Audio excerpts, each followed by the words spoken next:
Hey, it's Chronologically Gaming, the only channel that's perpetually retro because we're playing every video game in order of release. Imagine going back in time and rating the video games based on everything else that's available out there. Is that game as good as you remember? Let's press forward and see what our next game is.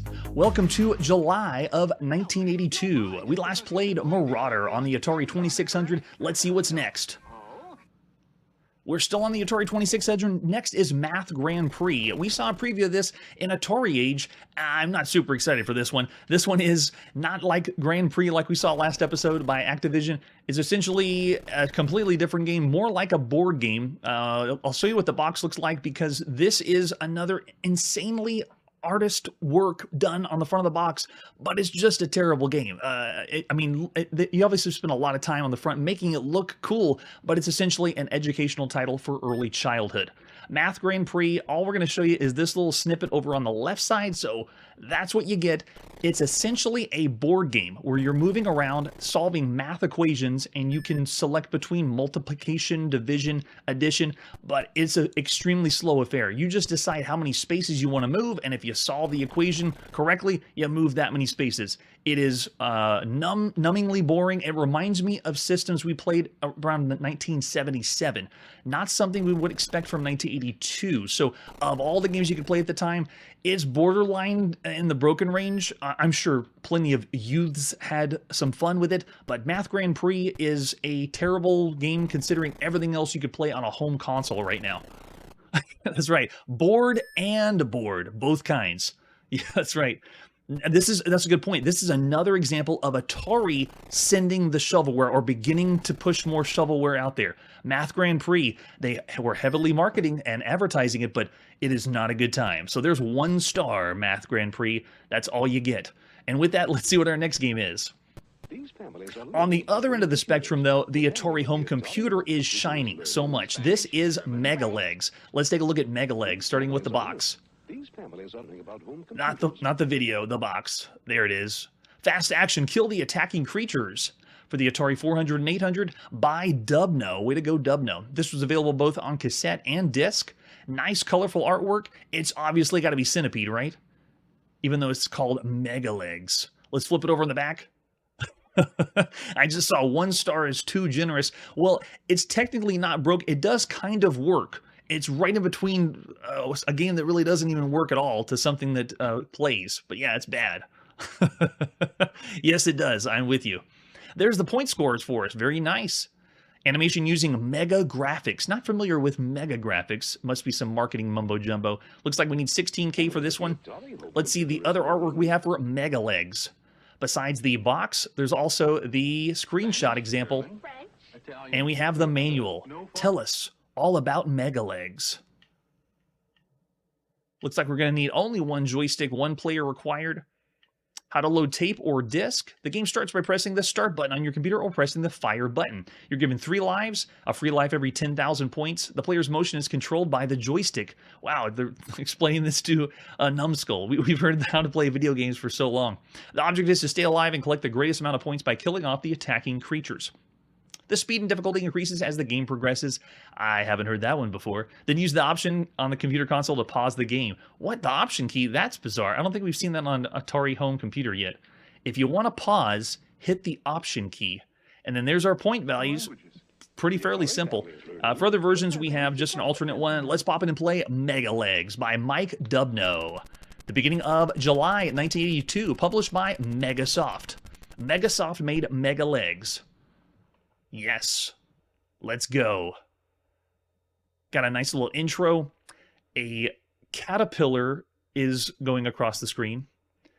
And we can just go pushing the button, right? Yeah, oh yeah, fire and go. Look at this, and we are in. This is the largest looking game we've played that's a Centipede variant. And we played lots of ones on lower resolution on the Commodore VIC-20, but here on the Atari 800, this one feels really good, programmed really well. We've already seen the official version of Centipede by Atari, and I'll be hard-pressed to say, I mean, look at this, they're even changing the colors in the background. Sound effects are spot on. The only thing I could say is as a gripe is it's only one player, but even then, the official Atari version of Centipede was multiplayer. It was 2-player alternate, so you still had only one person at a time. You weren't able to join in together to kill the Centipede. Or Megalegs, as we're destroying right now. Looks like squids are coming down from the top instead of fleas. But yeah, we got the screen transition. Oh, there it is. Yeah, it looks like they got all the elements of Centipede right here. Bright, colorful, plays well. Yep, and they have the ending death. Nice. Oh yeah, very, very well done. Cool, yeah, looks really good. Definitely does not need to be shot into space. Let's keep this one.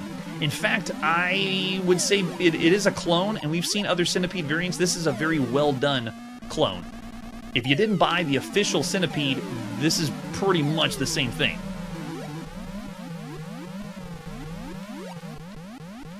You don't have all the story and lore in the manual, though, that Atari did.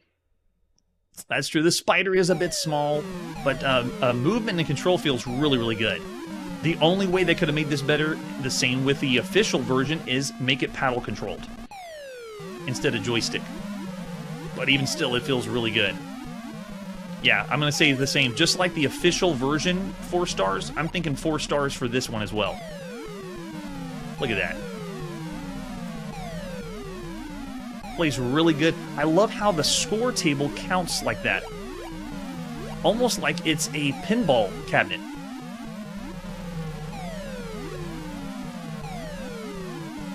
Oh yeah. Looks and plays great. There's Megalegs. I wasn't expecting one so good. We're going to say of all the games you could play on a home computer, 4 stars for Megalegs. Well done. That's true. You would need the 2 paddles. You can daisy chain them, I believe, on the Atari, which is kind of nice. Yeah, oh, that's right. Well, you need the 2 to go vertical. Yeah, so it would be a little tricky. Not the same as the trackball. If only we had a trackball at home. All right, so that's Megalegs. After Megalegs, let's see what's next. Now it's time to go to the Commodore VIC-20, the star of the evening, and this is Meteor Run. Let's take a look at Meteor Run, starting with the artwork. This is the box, which is so sci-fi. It is a mixture between asteroids, and I can't put my finger on where I've seen that ship before. Doesn't look like anything from most popular shows or movies. We're getting the movies to come in, too. And then there's the ad you would have seen at the time. It's all over the place. It's got a few games: Cloudburst, Meteor Run, Renaissance, Spiders of Mars, Satellites, and Meteorites. And these are all by UMI. We've seen Cloudburst, Meteor, and we've seen most of these already on the show. Renaissance, and they're combining them all together into one ad. Nice touch. All this by Audiogenic. Yeah, I'm with you, Ariel. It does. The official one actually had smaller pictures of the mushrooms on the screen. So yeah, it's really nice. All right, and for other versions, we have the version on cart and the version on disc. So we're going to pop in first the cart version of Meteor Run. This is by Audiogenic. Roger L. Merritt did the development. Way to go, Roger. Published by UMI in the beginning of July 1982. And any key to start, we're in. So Meteor Run looks like a Defender clone, except I cannot turn the ship back and forth. I can use the joystick to control, and they're giving off the pseudo impression that we're scrolling, but we're really not. They're also giving off the pseudo impression that we have a radar at the top. It is the tiniest radar of all the radars we've seen on the screen, and I don't think it's a real radar. Is it real? Okay, no, it showed an enemy blowing away, and it looks like 2 are coming down here. Okay, yeah, so it is allowing enemies to come in, but I am not moving the scroll. If I move left or right, it just, I'm staying in the one spot. So it is making you feel like you're scrolling, or if you saw screenshots of this, it would make you think it's going to scroll to the side like Defender, but it is not. So it's a lie. Meteor Run is lying to us. And are we already game over? All right, so also notice the meteors aren't really doing too much, at least on the cartridge version. So I had saved the other one as well, just in case. This is the disc version that you need 8K expanded on your Commodore VIC-20 to play. And it's essentially the same game, but with a few differences. Notice the title screen slightly different. It is still joystick controlled, but look, we have meteors firing off, and now I'm only facing the left side. So, interesting choice. The cartridge version, you're facing to the right. The disc version, you're facing to the left. Very strange.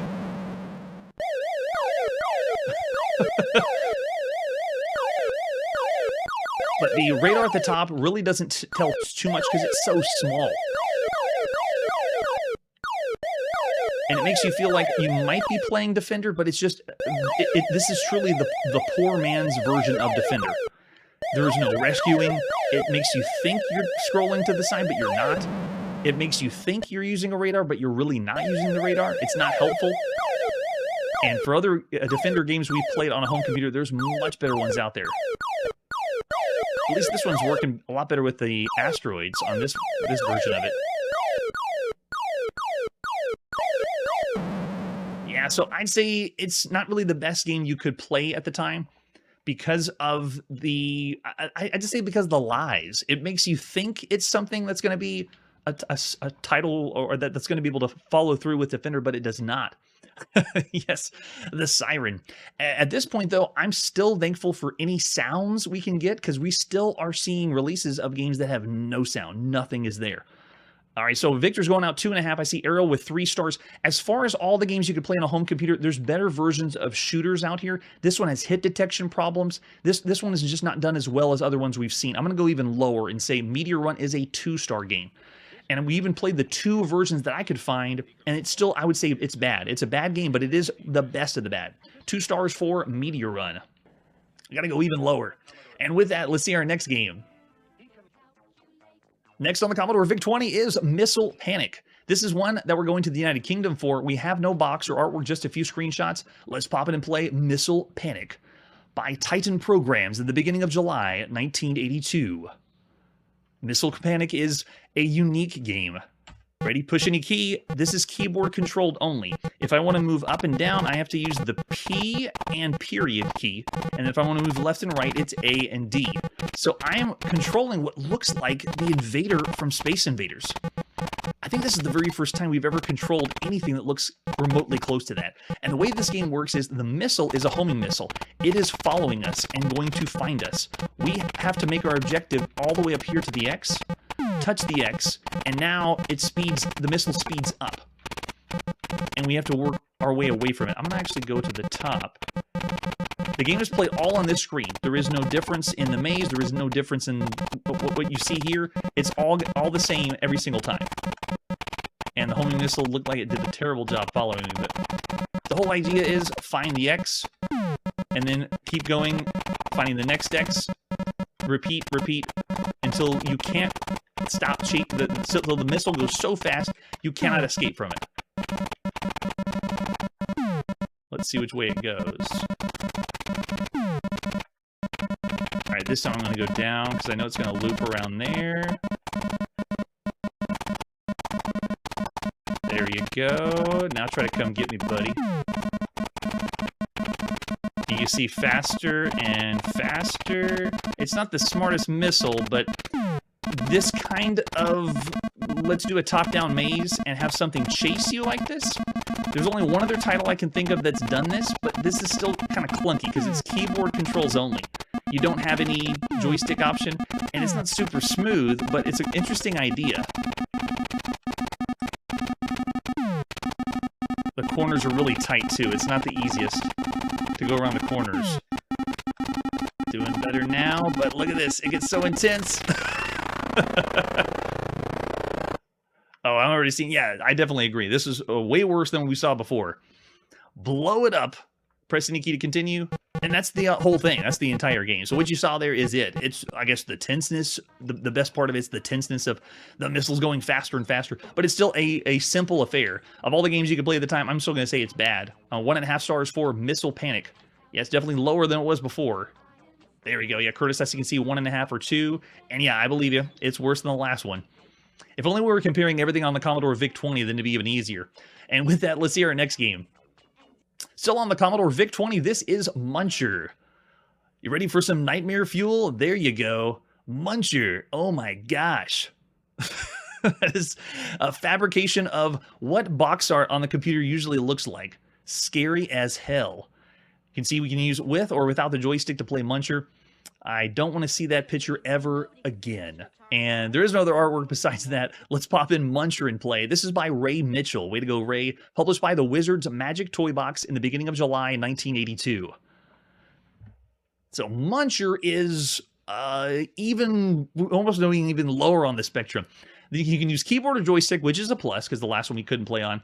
But yes, it does. Nice touch, Curtis. I love it. All right, let's push F1 to go in. Memorize those point scores if you need to. Oh, and I broke the game already. See, you push the wrong key and it just crashes. If you hit the wrong one, it will break. It's not as bad as the ZX81, but the VIC-20 is the same way. If you push the wrong one, the game's just going to crash. Okay, so F1 to start. Don't hit anything else. Okay, so this one is a fixed shooter affair. I'm moving left and right, and the Muncher is that white object that's coming down from the top. The Muncher's trying to get to the honey that's in the center of the screen. So I am a bee that's shooting up to the top. Every time the Muncher lands on the ground, it takes a chunk out of it, which is just one of the squares. But if it happens to get to the honey, then it's all over. That's it. It's game over. This game is terrible. This one controls terribly. Even for a game that's programmed tile-based like this, we've seen better tile-based programs. This one has horrible hit detection. Sometimes it feels like I'm not moving the player correctly on the screen. The gameplay itself is just to move left and right, firing at something coming at you, and it's just inevitable misery. So it is ridiculously bad. There's not even very big redeeming qualities to the game, aside from the color. And they did make this look a little bit like Centipede. So they're trying to... You can see the mushroom look and the colors, but it's obviously not the same and plays the same. I can only move left and right, too. I don't have the freedom to move around like in Centipede. Muncher is painful. It's just painful. Yes, this is basic. We've even seen basic better than this one. I'm waiting for them to destroy the honey. This is the longest it's ever taken Muncher to actually kill me. There he is. He ate the honey and game over. And we are totally over with that. So there you go. That's Muncher. Of all the games you could play, I'm going even lower. Muncher is even worse. 1 star of all the games you could play on a home computer. Scary, very scary. And I don't want to see the box ever again. I might even lower the rating because of the front of the box. It does look like Cookie Monster had a uncle that he didn't want to talk about. All right, let's see what our next game is. We're in the United Kingdom playing on the ZX Spectrum. This is Othello. Othello. Remember Othello? I think we've already seen Othello on the ZX Spectrum. Here's the other one. This one doesn't have any box, just a few screenshots. Let's pop it and play Othello by Richard Francis Altwasser, the beginning of July 1982. As it boots up, just a reminder, we've played, I think, 20 to 30 variations of Othello or Reversi, and that is not the end. It's kind of like chess. It will never escape us. We will always have Othello with us. And the game just goes right into it. Spectrum begins. They get to go first every single time for some reason, but they do their move, and then you're going to be controlling this with the cursor keys on your keyboard, your spongy chiclet ZX Spectrum keyboard. That's true. Maybe the crash, we should have kept it at the crash and then rated it that way. Okay, so this is kind of cool. Instead of having to type in a quadrant or a row or a number, here's what you need. You need to know the cursor keys. 5, 6, 7, 8 are the arrow keys, and those will move the cursor that you see, or the arrows you see on the board. And then when you're ready to make your move, you just hit 0. So watch, you just move over to the side. If I want to make my blue piece here, I just go there, push 0. I made my move. It calculates. So interface-wise, pretty cool for the ZX Spectrum. That's the way to do it. Typing in the quadrants is not so cool. But still, I'd be hard-pressed to find a better version of Othello than what we saw on the Atari VCS.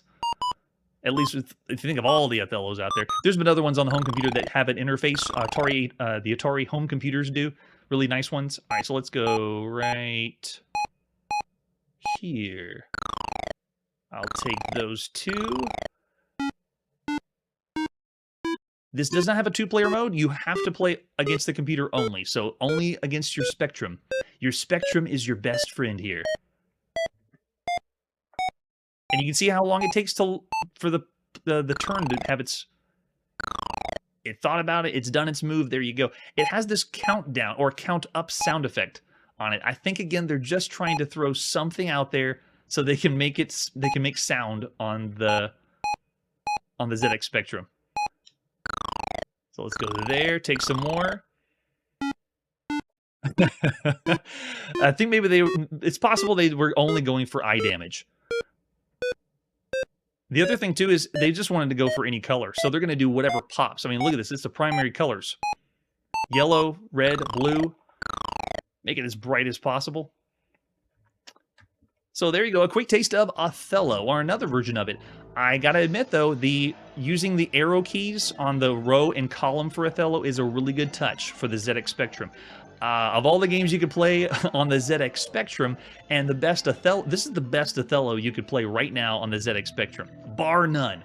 But we got more computers out there besides the ZX Spectrum. Of all the games you could play at this point, too, would you want to play Othello, or would you want to play all the other games we've seen? I wouldn't think so. So for Othello, it still is a fairly average game of all the games you could play at this point. So I'll say 3 stars for Othello. It works well. It is the board game. If you have a hankering for Othello and you got a ZX Spectrum, this is the one to go, especially in 1982. All right, now let's go on to our next game. We're now on the Apple II, and this is Pigpen. Let's take a look at Pigpen, starting with the box.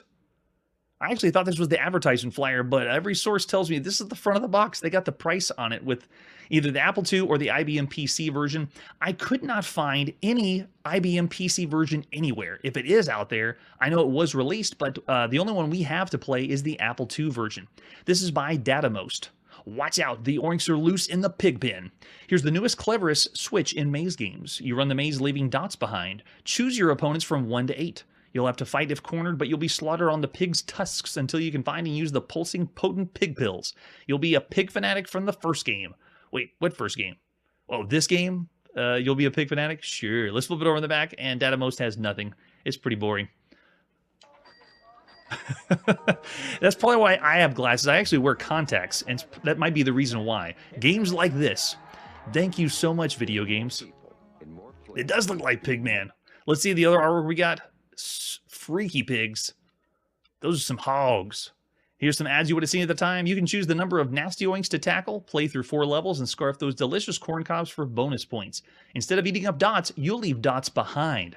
That's right, they're advertising that it's reverse Pac-Man, like it's a new craze. I think we've already seen 3 reverse Pac-Man games.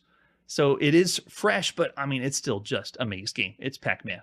And if you did have it on IBM PC, this is the reference card you'd have inside. It shows you the default keys, information about how to load the game, and I believe it has, it gives you a few more options than the Apple II version. The first one that ever came out was on Apple II, and then later it was for IBM.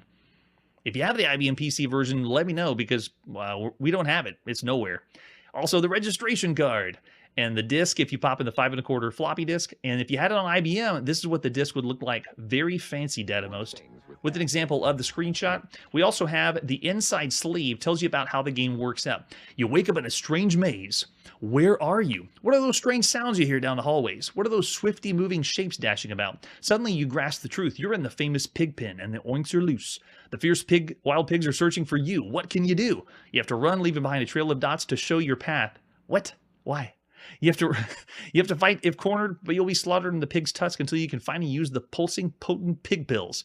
If you can cover the maze completely, you can escape to the next rack. That's right, the story makes no sense, as they usually do. Yes, there's so much black mold we've seen. That's just what happens. Maybe as we progress through time, we'll see less and less mold. As you start the game, you have the opportunity to make certain choices, like 1 to 8, how many pigs are going to be on the board, and if you want to use the keyboard or the joystick. And then it shows you the high score for the current game are displayed on the screen. You can freeze the action of the game at any point pressing escape. When you're ready to continue, the pigs are fully bodied. They can kill you. When you swallow a potent pig pill, they change to pig faces. You are energized and can knock them out. It's essentially the power pellet from Pac-Man. And when you're ready, select your keys, and you can pig out on the fun. Don't know how this would be marketed very well, because Pac-Man is adorable, cute, and lovable. Pigs, not really. Especially, look at the box. They're not really pigs. They look more like boars. Let's pop in and play Pigpen by TMQ Software, published by Datamost at the beginning of July 1982. Bring on more black mold, I say. Oh, that's right. We were going to see more yellowing of consoles. Good point. So off the top of my head, reverse Pac-Man games, I believe the first one we saw was on Atari home computers, and then we didn't see anything in the arcades until we just saw Macho Mouse recently. All right, let's go with, it does have joystick, but when I plug in the Apple II joystick and play, the controls feel like it was designed for a right or a left-handed person, because the normal way when you hold the joystick, it's not the correct way. So I'm going to go for keyboard this time. And you get to select the keys you want to use, which is a great touch. Every computer should have this. When you go for keyboard controls, let everyone pick what you want for up, down, left, and right. Oh gosh.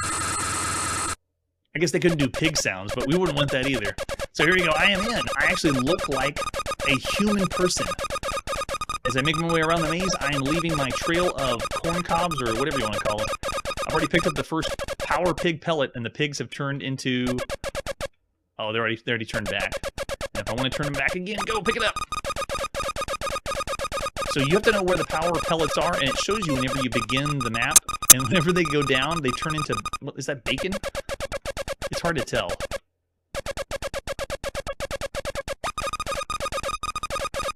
But the sound effects are honestly okay for the Apple II. They may have tried to go with no sound effects because it's already pretty grating on the ears.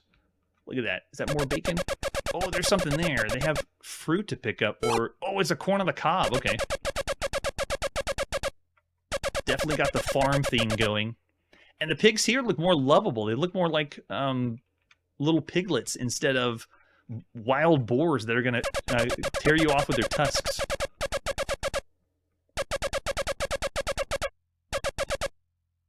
You essentially get the idea. You're trying to complete the entire grid. There's another one we played that is far better than this for the reverse Pac-Man genre, if that is a genre, and that was Mouse Attack, where you're building pipes as if you're a plumber, and once you build all the pipes, then you move on to the next level. What dot am I missing? I think I've done them all, right? What do you need me to do to complete... Because look, there's parts that are holes. Doing a great job dodging, though, that's for sure. Let's see, is it here? Oh, there it is. Wait, it's still not done. What all do you... Oh, they got me. And they tear away... Oh, okay, so whenever one pig takes you out, then it just breaks down... I already did that one, alright. Maybe that's what we're dropping, is little pellets of poo, because we're farting every time. This really isn't the worst sound. We've heard better farting sounds in video games that obviously weren't meant to be farting sounds. But you gotta do whatever you can. Yeah, terrible ear-grating sound effects. But for a reverse Pac-Man clone, it's actually okay. Gameplay-wise, keeping it simple. They're not doing anything particularly different or better or improving upon the genre. I'd even say because of the way you have to pick...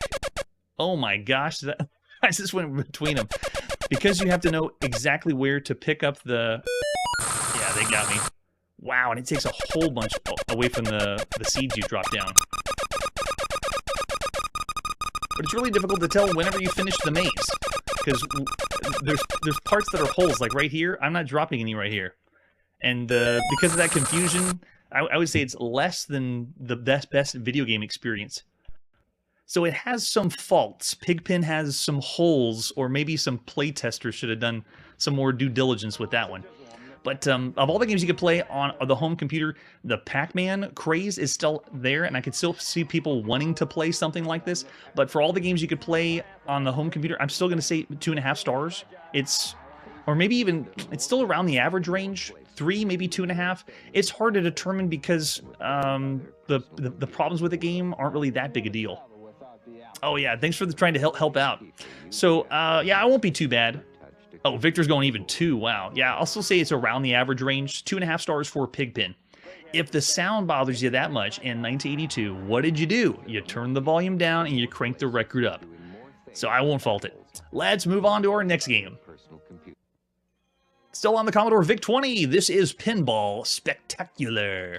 Let's take a look at Pinball Spectaculars. This is the box. The classic VIC-20 box, published by Commodore. Pinball Spectacular, all the fun of pinball with the excitement of a computer space action game. Spectacular action, spectacular thrills, and spectacular fun for the whole family. Very nice. Classic front of the box. We also have, I think, some more artwork for it, right? Oh yeah, just the cartridge you would have played. Yeah, cartridge is the way to go on the VIC-20. Pop it and play, so much fun. Let's take a look at the inside sleeve. Here's the manual. How to load the game on your VIC-20, and adjusting your screen position is the use on the VIC-20, and then how to eliminate screen flutter. From the moment you turn on the game, you can see this is no ordinary pinball configuration. Pinball Spectacular is lying to you because there is no pinball. This is not pinball at all. I'll explain when we boot the game up. There's lots of space game action. In place of the usual flippers, you'll find 2 sliding paddles. The bottom paddle operates like any flipper, but the top paddle flips the ball from below as well as above. Starting at the top, you see 2 large multicolored walls. If you wipe out every block, you've uncovered an alien from outer space. Hit them and rack up points. Oh, that's a good point, yes. On the Apple II, you cannot turn it down because it's the internal speaker. Yeah, a good point. In between the 2 walls is Pinball Spectacular's haunting house. Hiding inside can be any number of ghosts. Guarding the entrance to the house is a spinning gate. The harder your ball pushes through the gate, the more points you make. Pinball Spectacular's greatest challenge comes from the lights scattered around the screen. First, the 5 lights at the bottom. Change all 5 lights from frowns to smiles gives you 1,000 points. The second set of lights are letter lights. They spell the word extra. When you change the letter to green, you earn a free ball. And then here's our scoring points. To launch the game, press the fire on the red button of each game paddle. This is paddle control only on the VIC-20. Very, very cool.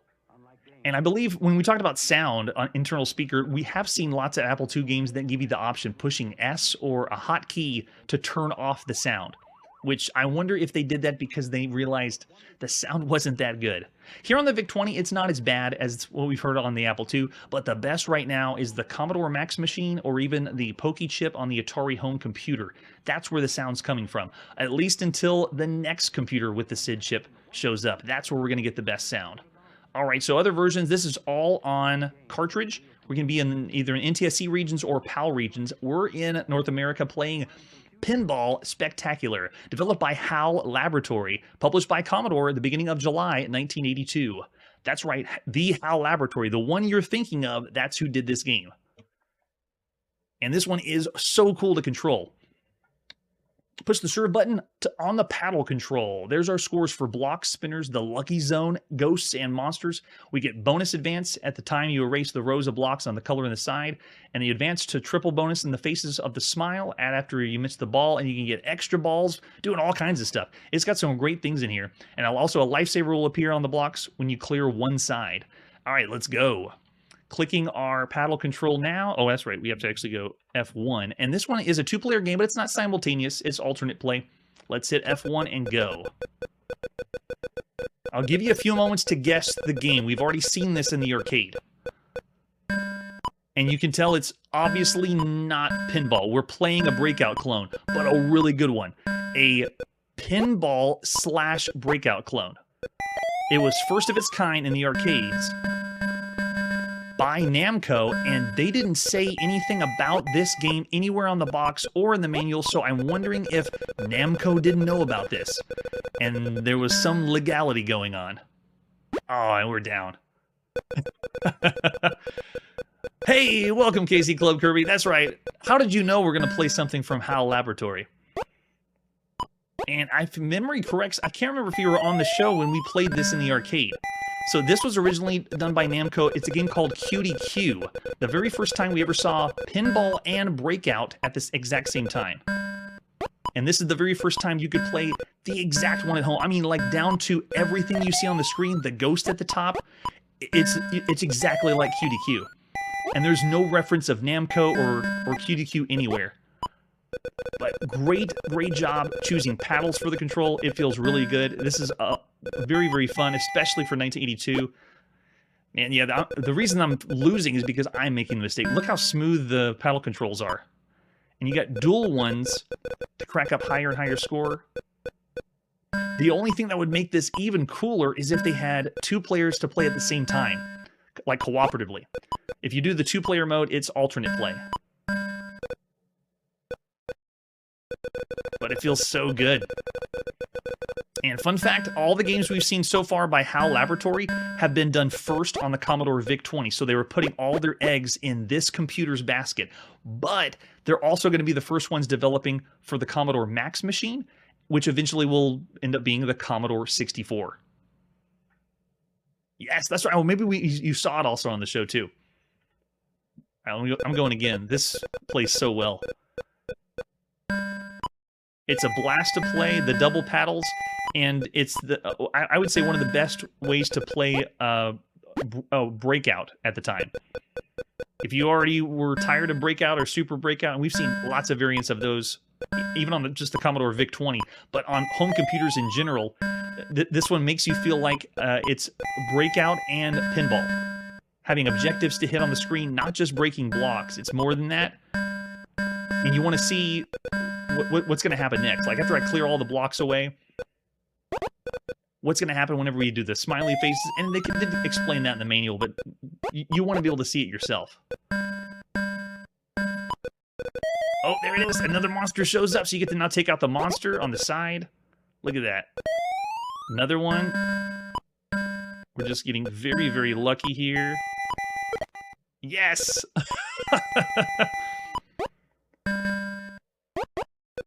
I went back and played QDQ to see any of the differences. The only difference is the slightly lower resolution. Well, not really slightly, but lower resolution than what you would have played in the arcade. But everything here is excellent. They even have letters where you'll be able to spell out Commodore eventually.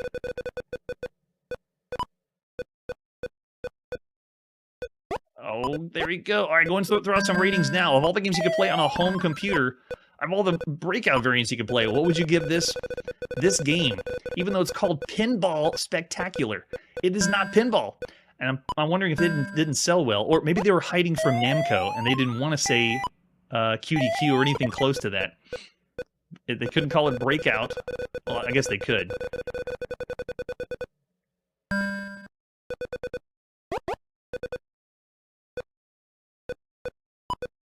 Yeah, in the arcades, we saw this in 1979. That's how far we've come. This is the very first time we've seen this exact ripoff of QDQ, but it's been that long. So much fun. All right, so Pinball Spectacular. Here's what it's got going for it. It has the paddle controls. The gameplay is excellent. Of all the games we played that have a Breakout variant, this is one of the most fresh takes you could have at home. We've already seen this and a few other ways you could play in the arcades, and we've seen some home versions mix up stuff, but not the way this does. If you love pinball and you love Breakout, this would be your dream to play. It's great. Yeah, I'm going to go and say this is one of the best computer games you could play at the time, and it's almost like a hidden gem, because you don't know you're playing QDQ. HAL Laboratory snuck something in there. Hopefully they didn't get sued by Namco. I'm not sure. But I'm going to say 4.5 stars for Pinball Spectacular. Or it's sometimes referred to, look at the cartridge, it's referred to as just Pinball. Even more obscure. Most people probably didn't know about it. So there you go, 4.5 stars for Pinball Spectacular. Let's press forward and see our next game. We're still going to hang out on the Commodore VIC-20, and this is the release of Pit. Just Pit. Here's the box for Pit. Very simple. It's for the VIC pack, made by Cavan or Cavan. I'm not sure how to pronounce it correctly. And that's all the artwork we have for Pit. Another difficult one to find because of such a simple title. Let's pop in and play Pit, published by Audiogenic at the beginning of July 1982. Now, Pit is another game we've already seen before, and this is another title that I thought the first game to come out for this kind of game was Money Wars. But it's not. We've already seen this game before called Wallet Walker. So if you're one of the sticklers like I am of looking at what was before or what we've seen, check the links down below of all the games we played up to this point, and check out Wallet Walker. That was the very first one we've ever seen that plays like this. We can use keyboard or joystick. I'm going to go ahead and push, what is that? Hit semicolon? Okay. To start the game. Let's hit semicolon.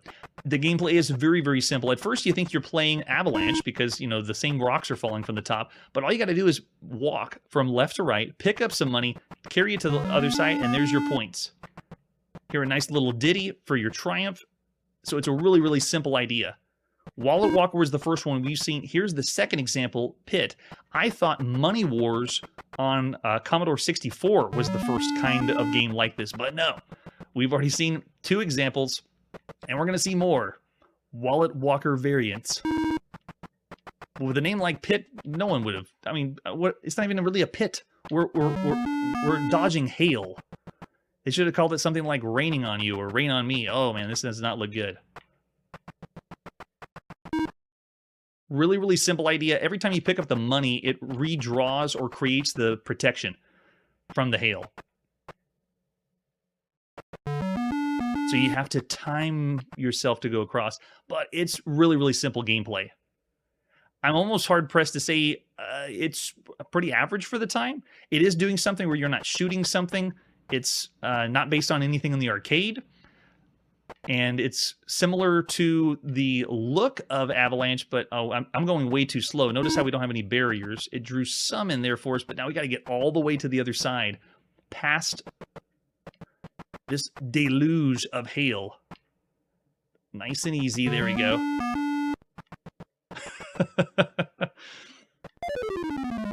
And we're down. Oh, we died in a bloody explosion. Nice. And they give us a little ditty when we die. That's true. This would be the pacifist version of an arcade game. That's pretty much what it is.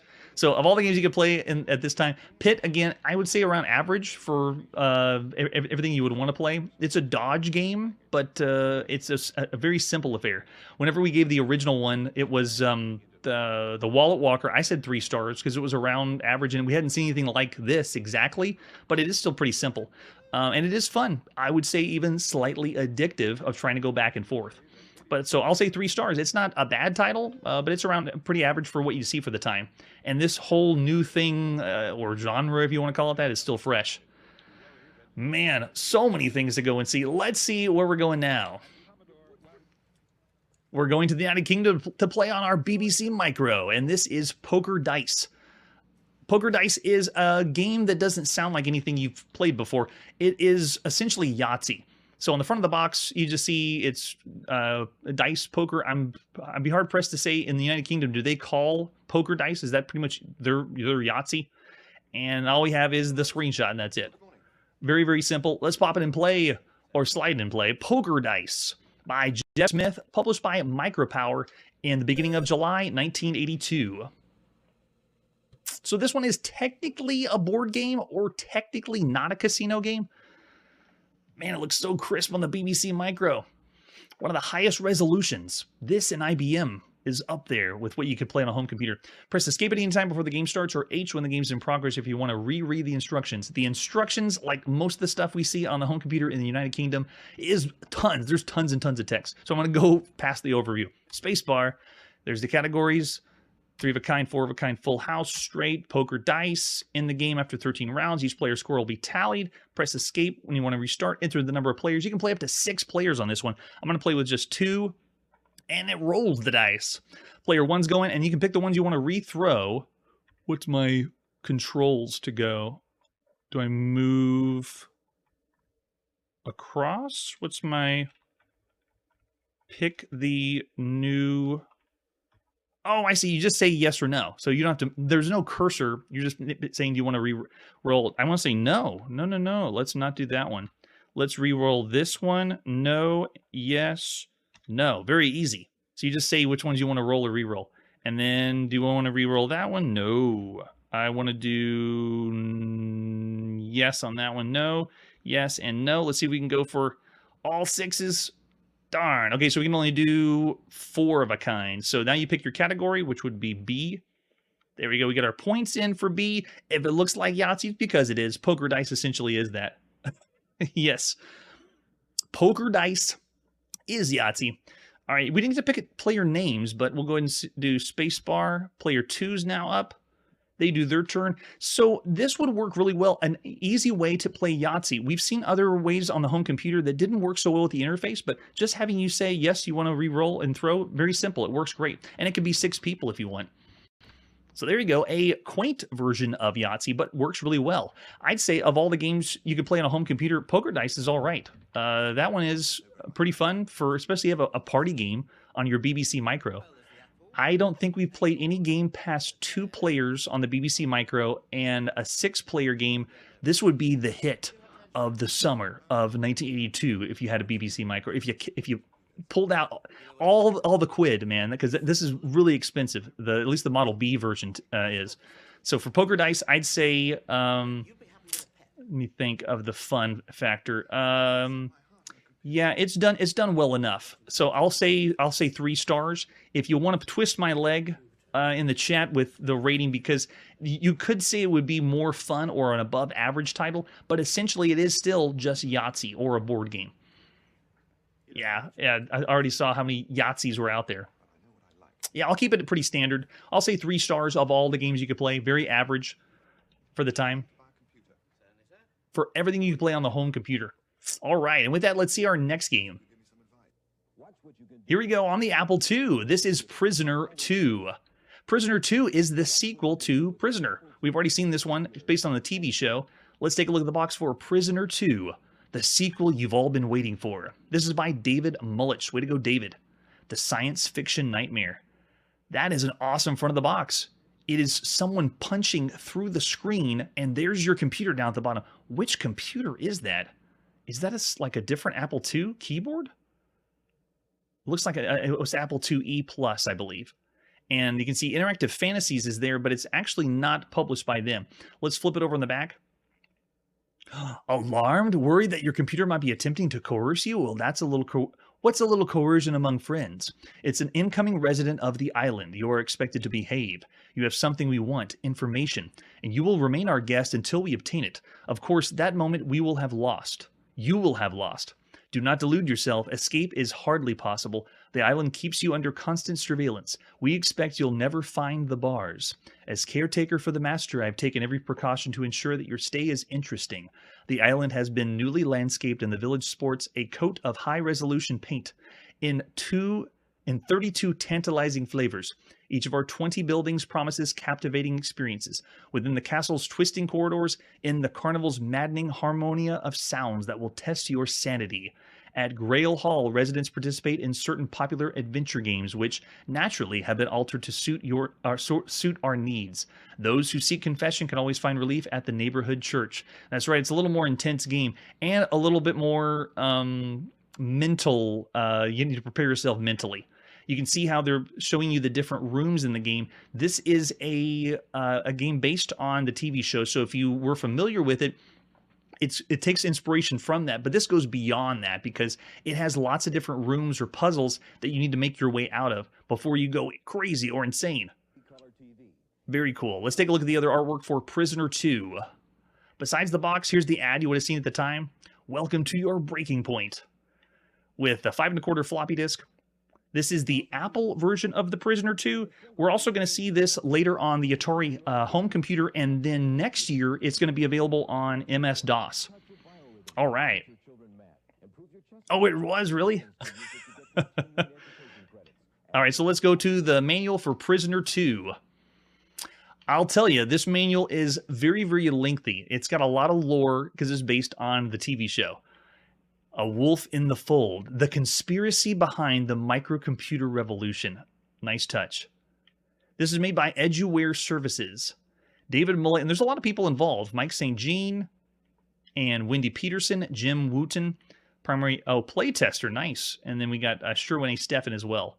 So we've seen lore on console games, and they get a little lengthy, but it's nothing compared to what we've seen for computers. Computers go all out with the story behind the scenes and wanting you to get involved and play these games much longer than what we see on the arcade and the console. And this is no exception. This story goes through kind of a backstory of what the TV show's about, but then goes even beyond that. And instead of explaining how the game works or how you play it on your computer, it tries to make it part of the story. So it starts with this section, Deus Ex Machina, the computer age is upon us, or is that old news to you? And then they talk about the backstory. Then they have the journal about how you came to the island. and what the island is, and your journal of while you've been here and what's happened on the island. So much information that you would be diving into playing a deeper game. And then they have the historical perspective of behind the scenes of what happened before the TV show started. My first version of The Prisoner was written with these issues in mind, and it seemed appropriate to give my report on the island in the form of a computer simulation. So they're making the computer game part of the story. Very nice touch. And it shows the prisoner's dilemma. We got to get out of here. We need to find our way off the island. And then plays the thing. This tells you how the game works on the Apple II. Since this account of the island is in the form of a computer simulation, it was necessary to make some concessions for the sake of playability. The only means of communicating with your computer is through the keyboard. An inverse cursor always indicates the computer is waiting for you to type something. It may desire only a single keystroke response or several keystrokes followed by return. However, not every input has a prompt. If the computer appears to stop or hang, it is probably just waiting for you to type something. If you become impatient, take the initiative and try nudging your keyboard. I have no idea what that means. You'll quickly find that certain keys have special functions at one point in the program, may not behave in the same way as another. Consistency is not one of the attributes of the island. Be open to change and do not allow yourself to be locked in a mindset. When in doubt, type something, anything. The information the island is trying to attain from you has been distilled down in the form of 3-digit resignation code. This number is given to you at the start of each new mission. Memorize it or write it down for safekeeping. And this is also slightly copy protection too. So every decision scored. It's like most adventure games. This is simultaneously a remake of the first Prisoner that we played. So if you wanted to check the links down below, the first Prisoner was mostly text-based or graphic characters. This one is a full-on graphic adventure with several puzzle elements in it. And then they also explain how to save the game. But that's not all. The manual also has keys to escape and tips and tricks, because what you're going to go through in this is random rooms or places that you need to get out of. And you have to figure out the puzzle to move out of there. And then it has down here references for some reason, like it is a real journal. All right, it's time to pop in and play Prisoner 2 by Edgeware Services, published by Interactive Fantasies in the beginning of July 1982. It reminds me of the game we played where you're in an insane asylum and it was all adventure or text, but it manipulates and changes things that you type on the keyboard. Like, it makes you feel like you might be going crazy. But we already feel that way playing text adventure games. Sometimes the text parser doesn't understand us, so we don't really have to make us go insane, computer game. Oh, it's not the most cryptic. It's up there, though, with one of the most. It does help to read it all the way through. You have to be really involved with the television show and familiar with the source material to get into Prisoner 2. It's kind of rare to see that, too. A television-based video game. So here we go, Prisoner 2. Yeah, this top secret filing cabinet that opens up. Nice animation touch there. All right, code is as follows. Machine score review below. You're making this look like we're logging into a top secret code. Resignation is 583. At least I saw that at the bottom.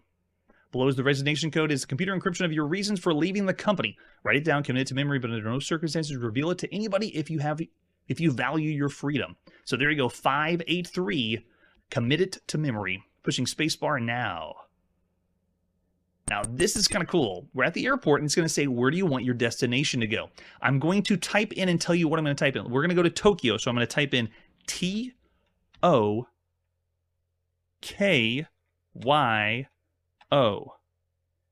It changes the type to the island, and you have no say. So it doesn't matter what you type in. You can't depart where you want to. You're going to go to the island. And we get abducted. It begins now. Anybody here on the chat or the live show that actually saw the TV show?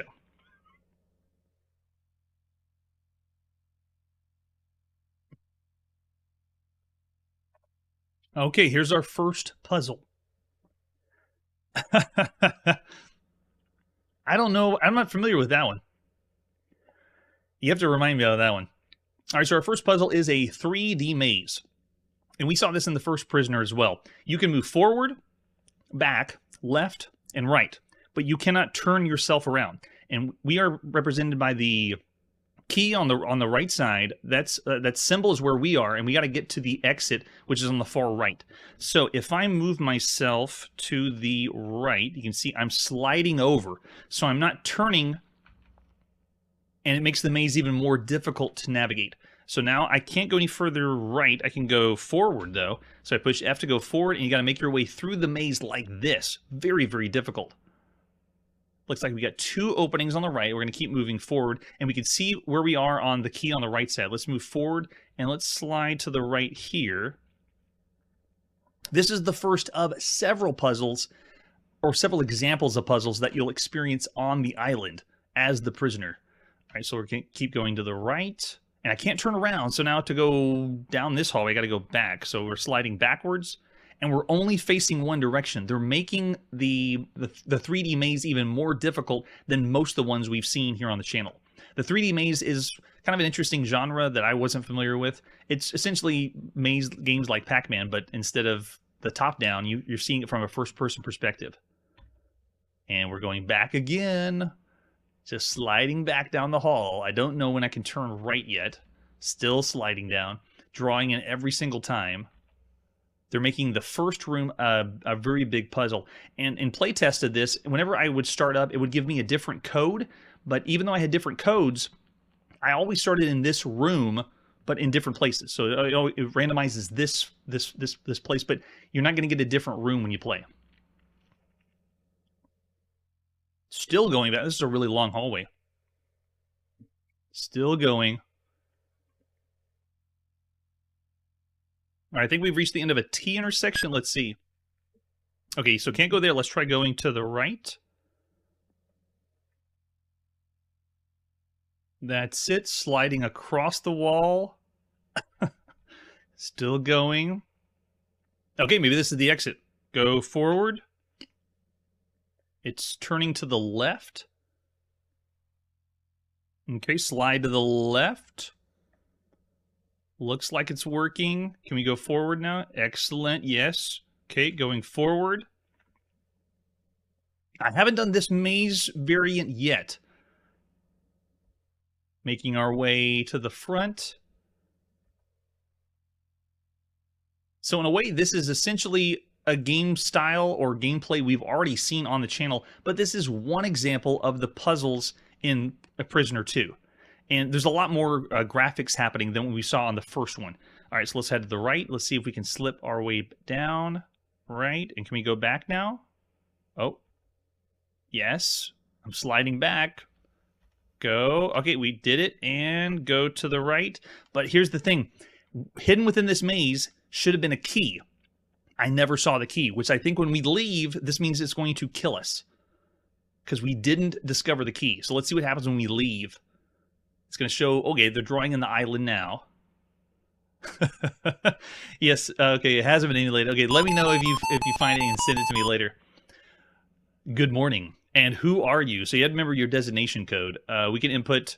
So wait, do we input number 4 or do we input 583? Does it work? 5... Wait, typing won't work right now. Oh, no, 5 won't work. It's only 1 through 4. So we'll do input 4 or designation code 583. Yeah, very, very long and windy, but we've seen even more difficult maze games, but that was the entire game. It was just a 3D maze. This is more than that. It's several different rooms with different types of puzzles.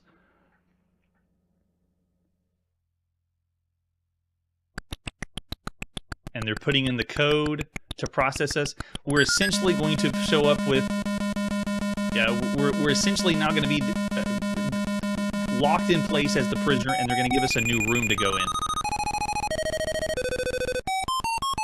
Welcome back. You may have lost, but we have gained. Oh gosh. Be seeing you. What? Is it a bunch of sheep? Oh man, if you're confused, don't worry, I'm confused too. That is just a quick taste of The Prisoner 2, a different kind of graphic adventure game than the other ones we've seen up to this point. I would say it's above average, but it is slightly slower paced, so I can't really say it's added any quality of life improvements to the adventure genre, but it's still an above average title for all the other games you could play on a home computer. Nicely done. Prisoner 2. Yeah, send it to me. Thanks so much. It's time to put our video game playing on pause. Hit the break key, hit spacebar. If you could go back to 1982, how would you rate these games on our 5-star rating scale? Tune in next episode for the latest arcade release by Gottlieb, and for the first time in Europe, one of the best video games you could play on a home console. That's it for today, and like I always say, I'll see you in the arcade. Hey everybody, thanks for checking out the channel and joining me on my quest to play every single video game in order of release. We'll be streaming live every weekday at 9 p.m. Central, so join us and let us know if we missed any games along the way. This video would not be possible without Launchbox, RetroArch, and MAME. Tell all your friends there's some crazy guy named Chronologically Gaming trying to play every single video game. We have links down below that'll send you to places like our Discord and Patreon, and one that says all the video games we've ever played. If you go there, it's a list of everything, and you can click right to the game you want to see. Chronologically Gaming is the name to look for. We are Perpetually Retro, and we will catch you next time.